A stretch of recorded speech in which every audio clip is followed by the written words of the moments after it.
नमस्कार सर्वांना, श्री स्वामी समर्थ। तर बघा, आज मैत्रिणींनो मी बनवणार आहे भोपळा दुधी।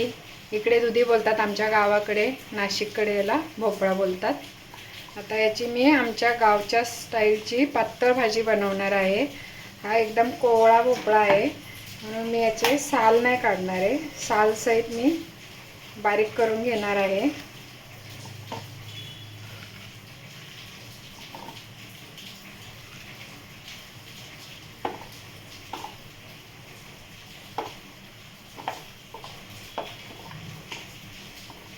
खूप कोवळा भोपळा आहे।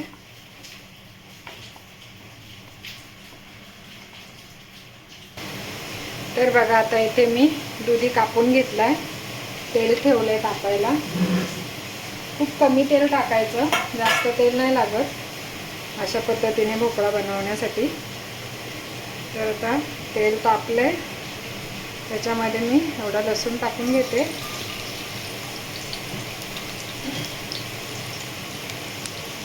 एक चमचा जिरे टाकून घेते, एक चमचा मोहरी आणि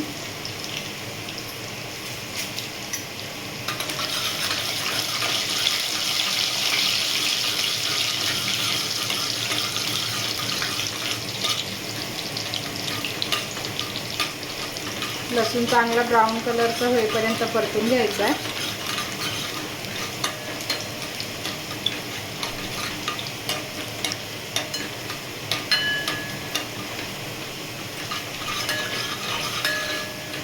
छान परतलाय। आता थोडीशी हळद टाकते, थोडी आता टाकते, थोडीशी मी वाटणामध्ये टाकणार आहे। आता याच्यामध्ये दुधी टाकून घेते।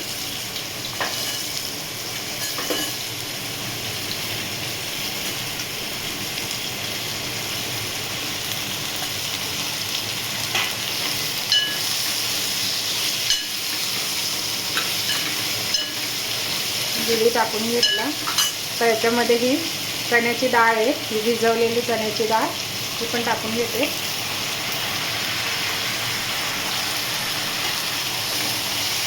आता याला खूप छान परतून घ्यायचं आहे।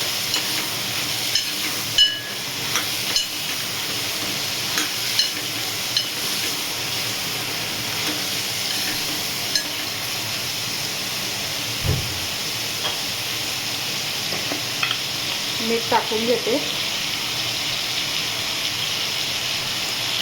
थोडंसं वाटणामध्ये पण टाकणार आहे। आमच्या गावाकडे दुधीची अशीच पातळ भाजी बनवतात, तुम्ही एकदा बनवून बघा मी कशी बनवते तशी। खूप छान लागते, भाताबरोबर, भाकरीबरोबर, चपातीबरोबर पण छान लागते।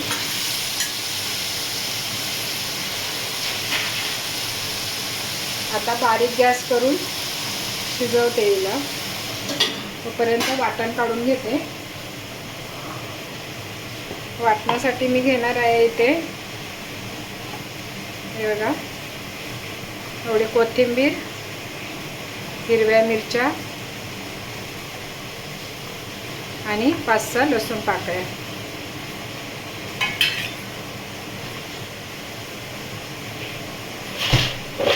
आणि यात टाकणार आहे थोडेसे एवढे असे भाजलेले शेंगदाणे, बस एवढेच टाकणार आहे। आणि नाशिककडचे आहेत ना, त्याच्यामुळे आम्हाला प्रत्येक भाजीमध्ये शेंगदाणे लागतात।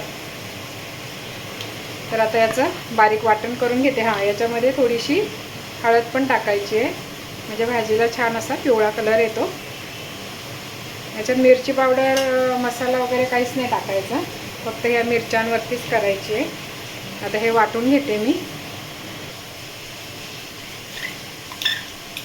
चांगलं बारीक करून घ्यायचं आहे। थोडंसं पाणी टाकते, अजून थोडं बारीक करते। तर बघा, असं बारीक वाटण करून घेतलंय। आणि आता हे मी लगेच नाही टाकणार आहे, कारण या वाफेवरतीच ही भाजी चांगली आधी शिजवून घ्यायची आहे। त्याला पाणी उतरतं, त्या पाण्यातच शिजवायची आहे, कारण लगेच जर आपण वाटण टाकलं ना तर भाजी लवकर शिजत नाही। त्याच्यामुळे आता मी हे शिजून देते आणि नंतर मग वाटण टाकते। तर बघा मैत्रिणींनो, मस्त असा भोपळा शिजला आहे, म्हणजे थोडासा बाकी आहे अजून शिजायचा। एवढं पाणी उतरलं, पाणी न टाकता. पण आता मी हे जे वाटण केलं होतं ना ते टाकून घेते.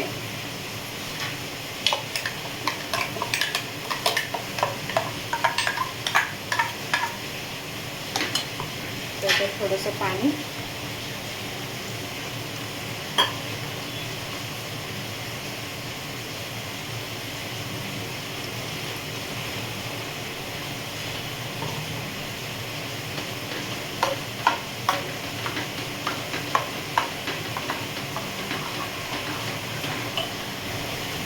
अजून थोडं पाणी टाकून घेते.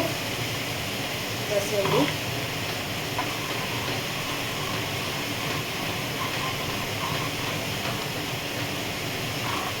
चार जणांसाठी बनवली मी ही भाजी.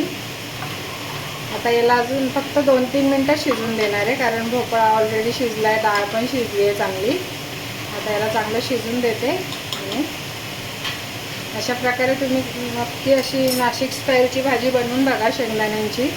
खूप छान आणि टेस्टी लागते. भाताबरोबर पण छान लागते, भाकरीबरोबर पण लागते, चपातीबरोबर पण तुम्ही खाऊ शकता. तुम्हाला जर आवडली असेल माझी व्हिडिओ तर लाईक करा, शेअर करा, सबस्क्राईब करा. थँक्यू सगळ्यांना. बघा मैत्रिणींनो, वाटण टाकल्यानंतर मी 5 मिनटं भाजी शिजवली आहे. किती छान भाजी. आता मी गॅस बंद केला आहे. किती छान भाजी झाली आहे, अशी मस्त घट्ट झाली आहे. आणि हां, तुम्हाला सांगायचं राहिलं का कोणते पण शेंगदाण्याची भाजी बनवताना तुम्ही कच्चे शेंगदाणे टाकायचे नाही आहे. शेंगदाणे चांगले खरपूस भाजून घ्यायचे. आता ही माझी भाजी तयार झाली आहे. आता मी कोथिंबीर टाकून घेते.